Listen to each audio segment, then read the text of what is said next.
Mi grupo está conformado por Belandria Ingrid, Luque Sori, Robles Melissa, Ruiz Jesús y quien les habla, Salamanca Yamile. Hoy les vamos a exponer sobre la protección de los derechos humanos en el ámbito nacional.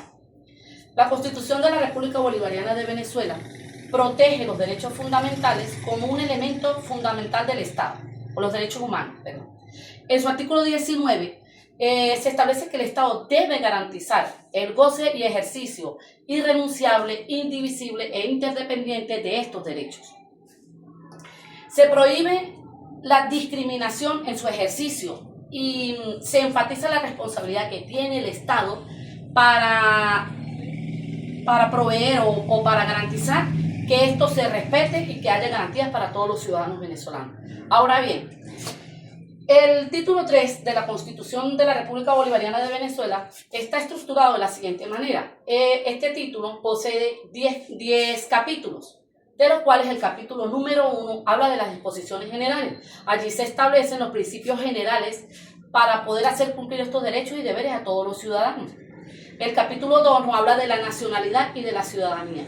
Aquí se establecen las pautas de todo lo que es referente a la ciudadanía venezolana, cuáles son sus requisitos, cómo obtenerla, y también abarca lo que son los derechos y los deberes que trae consigo esta nacionalidad. El capítulo 3 nos habla de los derechos políticos y del referéndum popular.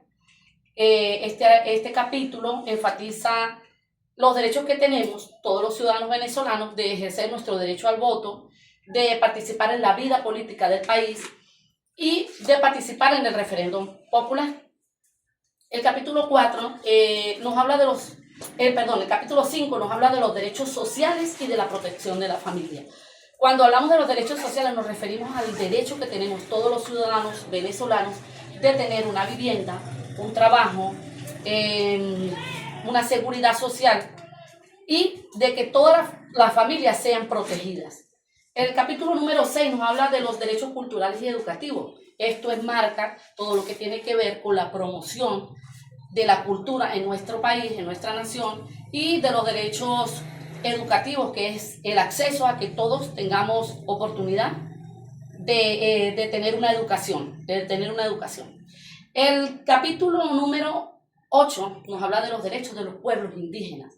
Este capítulo hace énfasis en los derechos que tiene la comunidad indígena en nuestro país, derecho a participar también en la vida política del país, el derecho a la tierra, el derecho a su identidad y de que esto sea respetado, porque son ciudadanos al igual que todos nosotros. El capítulo número 9 nos habla de los derechos ambientales. Aquí se establecen las pautas para que todos los venezolanos podamos disfrutar de un ambiente sano y de la responsabilidad que también tiene el Estado para garantizar este ambiente saludable para todos los habitantes. El capítulo número 10 nos habla de los derechos. Y estos son los derechos que tenemos, habla de los deberes. Estos son los deberes que tenemos nosotros como ciudadanos, entre los cuales se encuentran respetar la Constitución y las leyes, y de hacer que nuestro país se desarrolle de manera positiva en cuanto al área social, cultural, a todo lo que marca la sociedad como tal.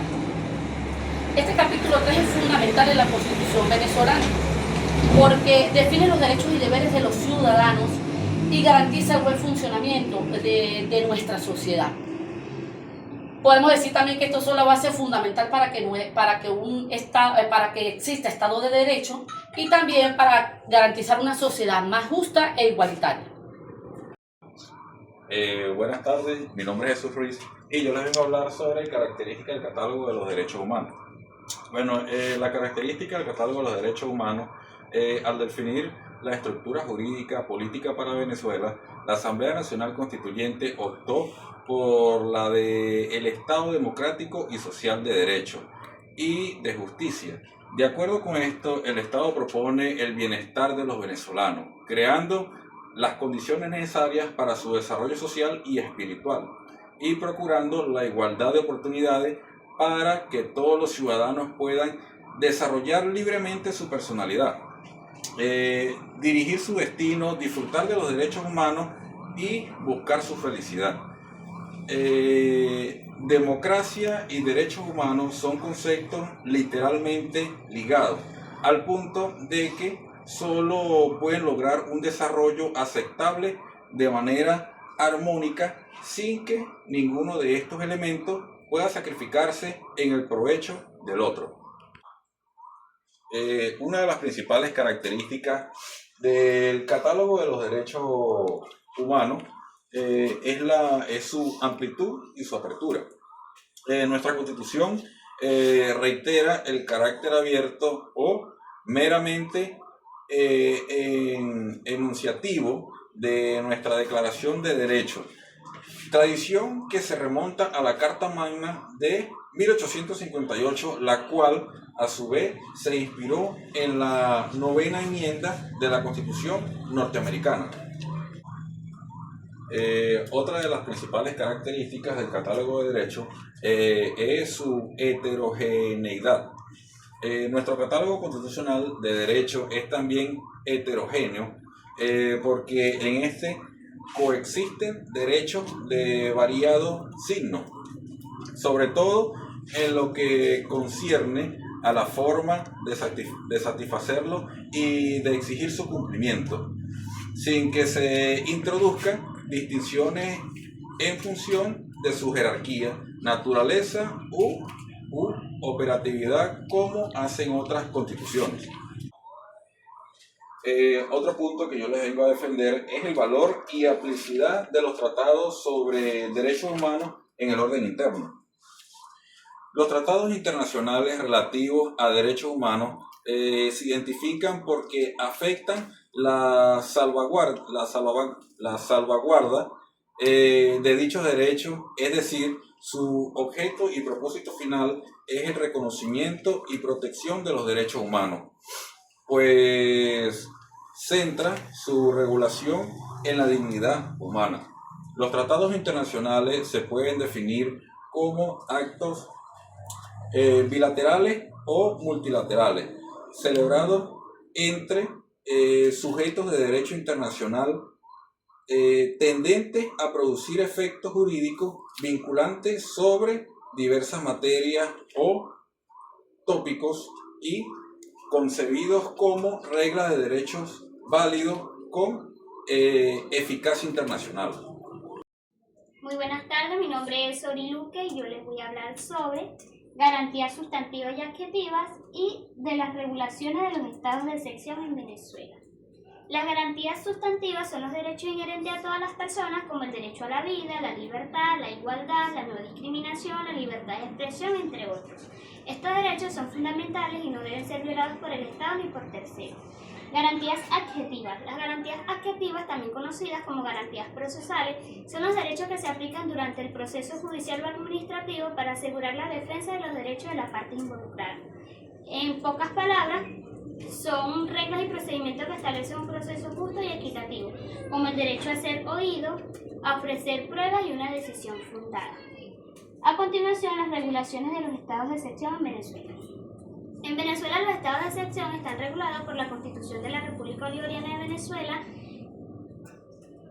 del año 1999 y desarrollado por una ley especial, la Ley Orgánica sobre los Estados de Excepción, publicado en la Gaceta Oficial numeral 37.261 de fecha 15 de agosto del 2001. Fundamento constitucional. En el artículo 337 de la Constitución establece que el presidente de la República en Consejo de Ministros puede decretar estados de excepción en caso de catástrofes naturales, calamidades públicas, circunstancias que perturben gravemente el orden público y conflictos internos o externos que pongan en peligro la seguridad de la nación. Por lo tanto, este decreto debe ser aprobado por la Asamblea Nacional y remitido a la Sala Constitucional del Tribunal Supremo de Justicia para determinar su conformidad con la Constitución. Tipos de estado de excepción. Según la Constitución y la Ley Orgánica de Estados de Excepción, existen 3 tipos de estados de excepción, los cuales son estado de alarma, estado de emergencia económica y estado de conmoción interior y exterior. Estado de alarma se decreta ante catástrofe, calamidades o situaciones similares y tiene una duración inicial hasta de 30 días, prorrogable por 30 días más. Estado de emergencia económica.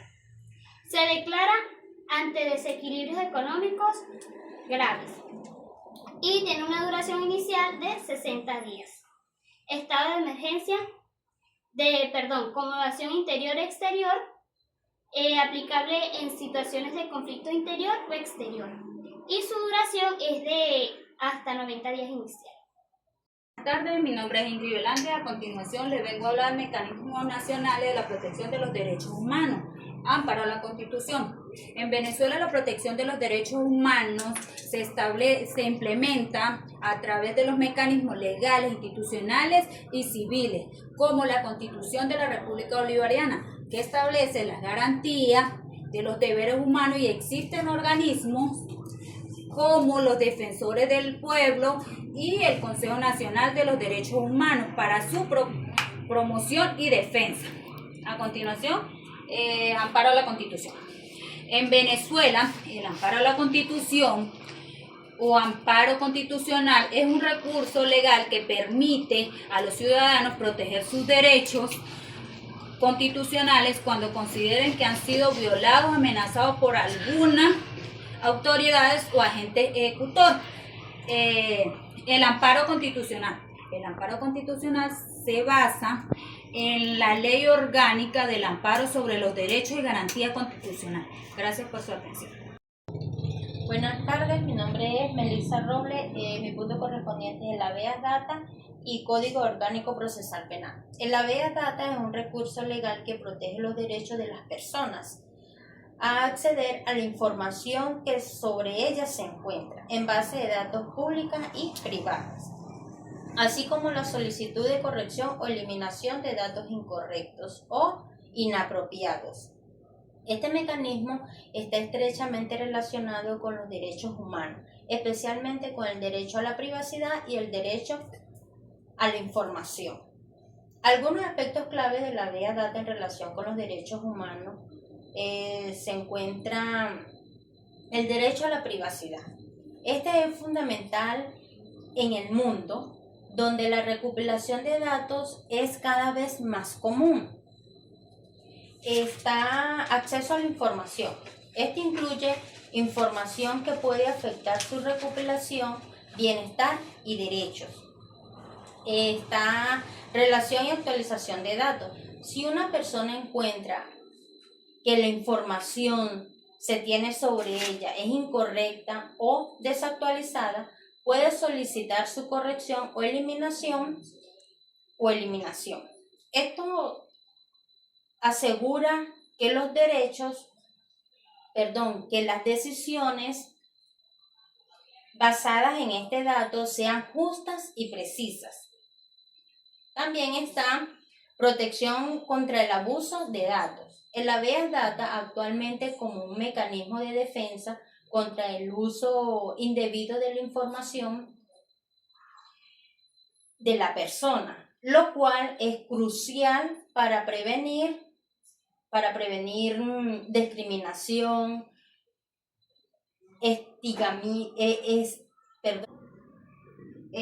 estigmatización o violaciones a los derechos humanos.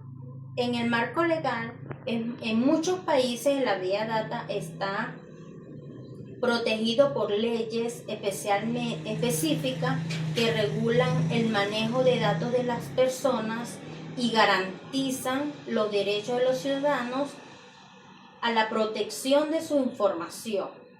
En América Latina varios países han incorporado este recurso en su constitución o leyes relacionadas con la protección de los datos.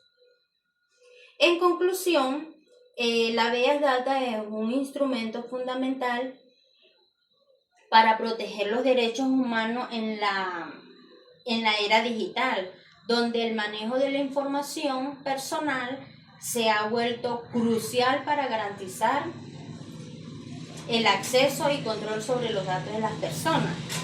Este recurso contribuye a fortalecer la dignidad humana y proteger una sociedad más justa y equitativa. En Código Orgánico Procesal Penal, en Venezuela es la norma que regula el proceso penal en el país. Entró en vigencia en 1999 y se basa en un y se basa en un modelo acusatorio que busca garantizar los derechos de las personas para involucrar el proceso penal. Algunos aspectos relevantes del Código Orgánico Procesal Penal son el sistema acusatorio. Esto significa que en el Ministerio Público, que es la Fiscalía, tiene la responsabilidad de investigar y proteger cargos, mientras que los jueces se encargan de impartir justicia. Está derecho de las partes. Se garantiza que respecto a los derechos fundamentales de los imputados y las víctimas, incluyendo el derecho de un juicio, a ser informado a los cargos y a encontrar una defensa adecuada. Etapas de procesos penales. El proceso penal se divide en varias etapas. Está en la investigación, acusación, juicio y sentencia. En la investigación, donde se recogen las pruebas y se determina si hay suficiente mérito para formular cargos. En la acusación, el fiscal presenta formalmente la acusación ante un tribunal. El juicio se lleva a cabo un juicio oral y público, donde ambas partes presentan su argumento y pruebas. En la sentencia, el juez emite una decisión sobre la culpabilidad o inocencia del acusado. Está otro principio fundamental, que es del Código Orgánico Procesal Penal. Se fundamenta un principio como la oralidad, la contradicción, a la publicidad y al respeto al debido proceso. Está también el mecanismo alternativo, que promueve mecanismos alternativos para promover conflictos como la